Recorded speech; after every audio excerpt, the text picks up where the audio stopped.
Let's try to do subtraction by subtracting from ones.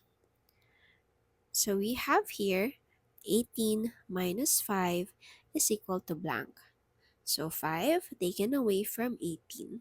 How many will be left? So there are several ways to do this.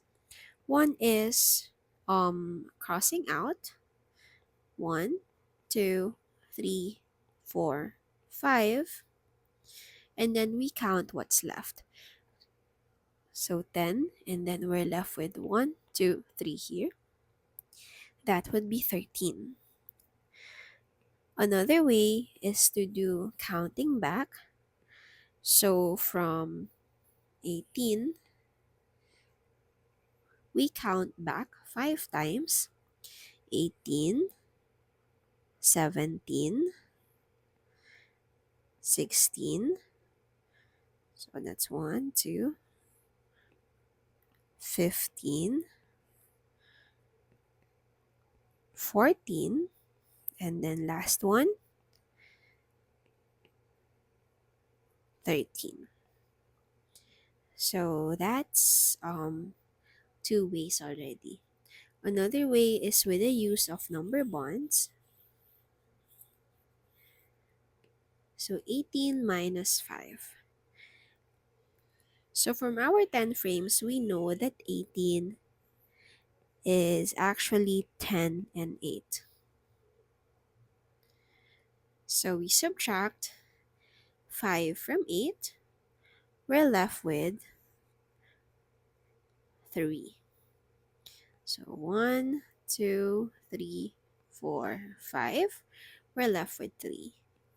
So together, there's actually 10 and 3, which make 13. Let's try one more example.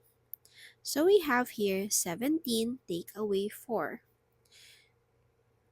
So 17 is actually 10 and 7. We take away 4 from this 7. 1, 2, 3, 4. We are left with 3. So 10 and 3 make 13. Okay.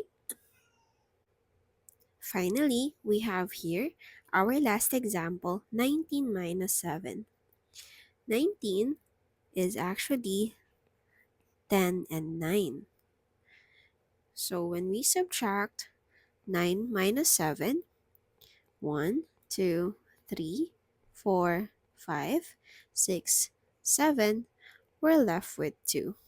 Therefore, 10 and 2 make 12. So that's it for subtracting within 20 using number bonds and 10 frames.